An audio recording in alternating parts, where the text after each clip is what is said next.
We have 70 legendary Pokemon, so getting 50 facts won't be so difficult, which is why I'm cutting the list in half with us covering Gens 1 to 5 now, and Gens 6 to 9 later. The first Pokemon to appear in the anime in terms of the English release anyways is Mewtwo, because this iconic scene is the start of the opening. But if you watched it in Japanese, it would have been the Counter Starters, which we made a 50 facts video about them as well, that you're going to want to check out after this video. The legendary birds Articuno, Zapdos, and Moltres actually have beetles named after them: Bimburum Articuno, Bimburum Zapdos, and Bimburum Moltres. These three Australian beetle species were named by Dan Pollock and Yoon Haseo after the legendary birds, since the beetles was so rare that the rarity matched that of the legendary birds. We all know the story of the legendary beasts and how they were revived by Ho, but Entei, Raikou, and Suicune's beta sprites show entirely different beasts named En, Rai, and Sui, who to me legitimately look like they were revived from a burning tower. But I'm personally glad that they got rid of the darker look for them and gave us the Pokemon that we have today. Speaking of the Gen 2 beta, Lugia was never meant to be in the Johto games. It wasn't in the Pokemon Gold Space World demo, which yes, it was just Pokemon Gold at the time, and Takashi Shudo, the lead writer for the Pokemon anime, had created Lugia for Pokemon 2000.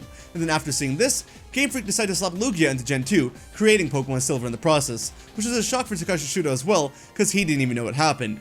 In the same Space World demo, Ho-Oh wasn't a fire and flying type, but rather a pure flying type. Glad they added fire to it, or else the resurrection thing wouldn't have made much sense. In the Pokemon TCG, the original Regi trio had interesting effects to their moves in their second EX iterations, that being an EX Emerald. Each Regi came with an attack that was improved when a specific other Regi was also in play.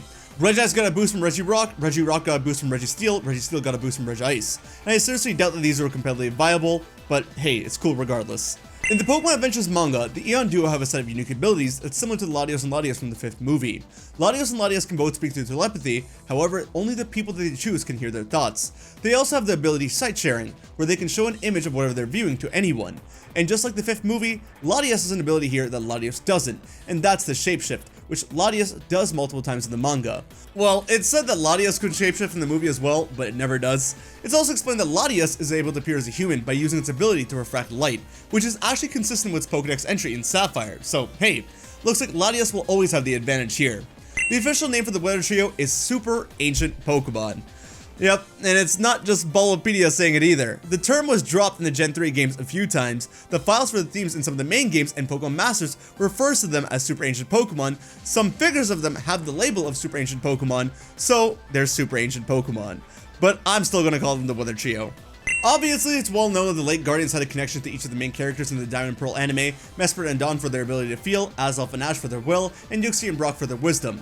But did you know that this is actually what influenced the Lake Guardians' gender in Pokemon Mystery Dungeon Explosive Time, Darkness, and Sky, as the Lake Guardians are typically genderless Pokemon, but in these games, Mesprit is a female, Azelf and Yuxi are male, just like their anime counterparts. The Creation Trio are not actually known as the Creation Trio, they're known as the Pokemon of Myth. I seriously wish Game Freak would just adopt the fan-made terms. Don't worry, we'll have some more facts for these guys and the Weather Trio soon. Heatran has a unique type combination of Fire and Steel, and with this combination, it becomes the Pokemon with the highest number of dual resistances, with there being 5: Steel, Bug, Ice, Grass, and Fairy. Regigigas is the lowest level legendary Pokemon that can be caught in the wild at level 1 in Platinum. Regigigas is also tied with Magikarp and Gyarados for being the Pokemon that you can find out in the wild with the largest level gap, as you can find all 3 of them at level 1 and also level 100, which in Regigigas' case is in the Crown Tundra. And this also makes it the highest possible level for a legendary that you can find, this being tied with the Shadow Giratina in BDSP. We all know how Cresselia is the one to stop Darkrai, and how she's the one that can cure people's never-ending nightmares, like the one kid from Canalave City. But did you know that in Pokemon Adventures, Palmer is the one to go out and catch Cresselia to save the Canalave sailor, Eldridge's son? Yeah, he literally caught that same Cresselia that we all did just to complete the side quest himself. Each of the members of the Swords of Justice have a big role to play in the unique side games that came alongside Generation 5. Cobalion is the focus of Chapter 3 in Pokemon Rumble Blast, Terrakion appears as the perfect link for KG in Pokemon Conquest, and Virizion is a major supporting character in Pokemon Gates to Infinity. Each member of the Tau Trio shares a battle theme that's slightly remixed to match their secondary typing. Zegrom's theme has a Crackling Thunder effect, Reshram's theme has a Burning Fire effect, and while Kyurem's theme doesn't have a similar special effect, it has an extra slap bass part playing in the background.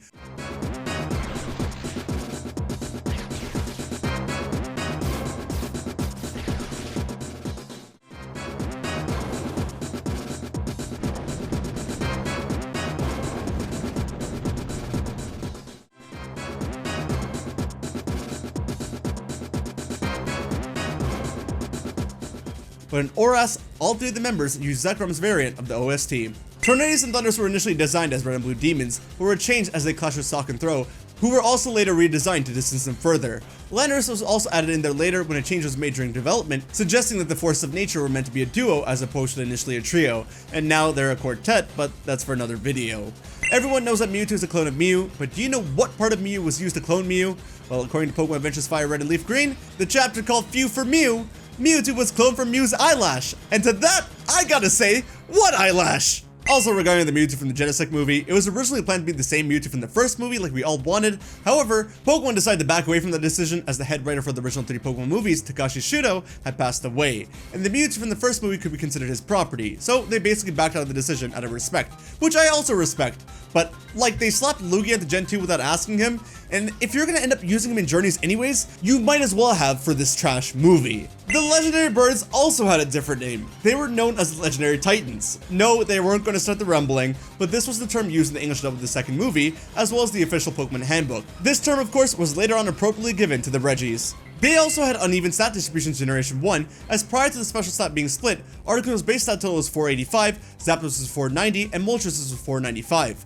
Now, they're all even at base 580. Hey, you know who else is legendary? You for watching this video and supporting the channel. If you're enjoying and want to stay up to date for more fact videos, hit that subscribe button. It'll support a bunch and help me get out some more fact videos. Thank you a bunch. Though the National Dex and Johto Dex have the same Pokemon from the first 2 generations, these Pokemon are numbered differently in both Dexes. However, in Heart Gold and Soul Silver, despite the number change for most Pokemon, Raikou, Entei, and Suicune keep their respective Dex numbers of 243, 244, and 245 in both the National and Johto Dexes. Raikou is the only Pokemon in the entire anime to get a stylized depiction of his drawing, rather than the standard art by a character designer, most probably due to the special treatment from The Legend of Thunder. There was an unused event in Pokemon Gold and Silver, and not Crystal, that allows you to obtain a level 40 Entei. Not sure why when you get a level 40 Entei anyways that's roaming, but hey, that's probably why it got scrapped. And in Pokemon Coliseum, for most of the Shadow Pokemon in the game, if you don't catch them the first time, you get a chance to encounter them and catch them again. And they come with the same moveset again as well, but not Suicune. Suicune is the only Shadow Pokemon in the game with a varying moveset, that being that you can get it with Surf in the Under or the Railgun Tower, but if you encounter it in the Deep Coliseum, you get it with Hydro Pump. Lugia was gonna be the mascot for Pokemon X. Okay, that's not true, but it could have been. Concept art for Lugia had an X-shaped motif on its stomach and it only got 6 plates in the back. And in the anime, Dr. Mamba from the Lugia arc also refers to Lugia as Pokemon X. On top of that, it's known by its codename XD001 in Pokemon XD Gale of Darkness. So yeah, genuinely feels like if it kept the X on its belly, it would have been a mascot for the game.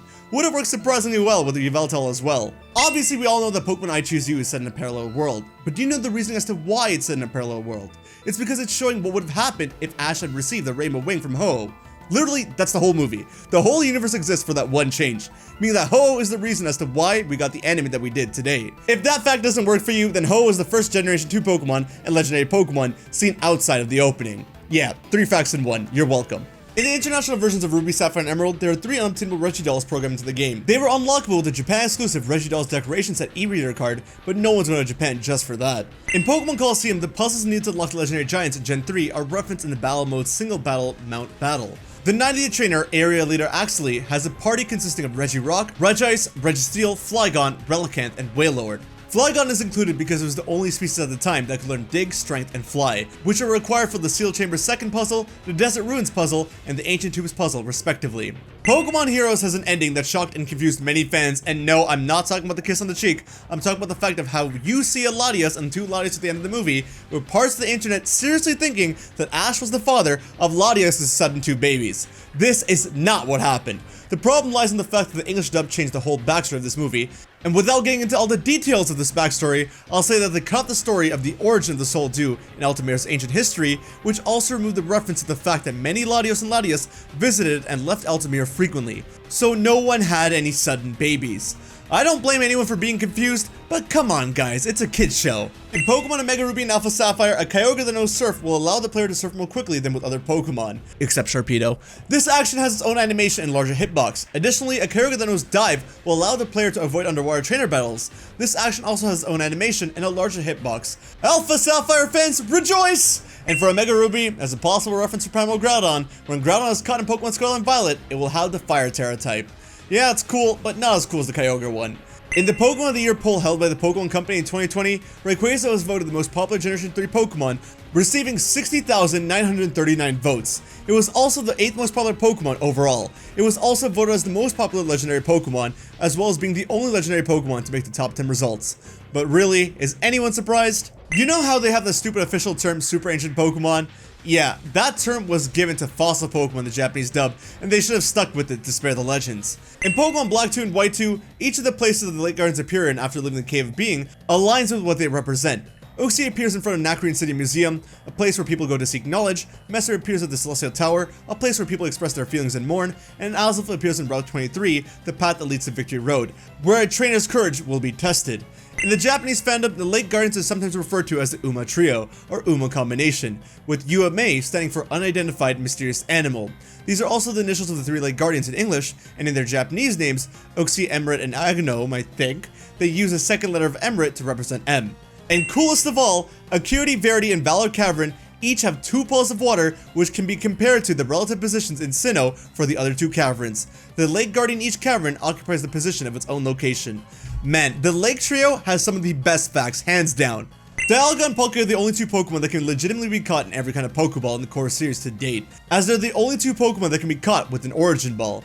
The Park Ball isn't included in this, as you can't register any Pokemon with the Park Ball. Earlier I mentioned how Regigigas is the only legendary you can catch at level 1, but it's not the only legendary Pokemon you can obtain at level 1, as you can obtain the Creation Trio at level 1 via the Arceus event. They're also the only trio composed of game mascots, which all have the same base stat total. No 2 members of the Creation Trio have the same number of immunities. Palkia has none, Dialga has 1, Giratina's Ultra Form has 2, and Origin Form Giratina has 3 because of Levitate. Heatran's the only Pokemon introduced before hidden abilities that cannot be obtained with this hidden ability in any game without an ability patch. Regigigas is the only Generation 4 legendary Pokemon whose attack stat is higher than its special attack stat.